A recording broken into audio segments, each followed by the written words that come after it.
చెప్తున్నాడు 1,10,000 ఇస్తా అంటున్నాడు.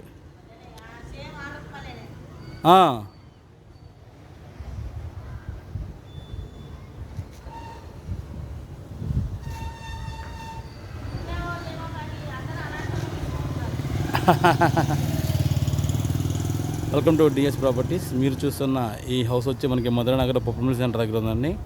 సౌత్ ఫేసింగ్ వస్తుంది. ఇది డూప్లెక్స్ హౌస్ అండి. 135 గజాలు. 1,20,000 చెప్తున్నారండి. 1,15,000 నుంచి 1,10,000 లోపు వస్తారు. సో ఇది డూప్లెక్స్ హౌస్ అండి. ఇంట్లో కార్ పార్కింగ్ కూడా ఉంది. ఇంటి ముందు రోడ్డు వచ్చి మీకు 32 ఫీట్ రోడ్ దగ్గర చూపిస్తున్నాము. కరెక్ట్గా మీకు మధురనగర్ పప్పుమిల్ సెంటర్ వస్తుంది, విజయవాడ. సౌత్ ఫేసింగ్ వస్తుంది. సౌత్ ఫేసింగ్ ఇంట్రెస్ట్ ఉన్న వాళ్ళైతేనే ఫోన్ చేయండి సార్ దయచేసి. ఇక్కడికి వచ్చి మన సౌత్ ఫేసింగ్ వద్దు, మాకు పడదని అన్నీ వద్దండి. సౌత్ ఫేసింగ్ వస్తుంది. Duplex house G+1 3 BHK. మరిన్ని వీడియో కోసం మా నెంబర్కి ఫోన్ చేస్తే ప్రాపర్టీ విజిటింగ్ చేపిస్తాము. Thank you sir. Thank you to visiting DS properties, Vijayawada.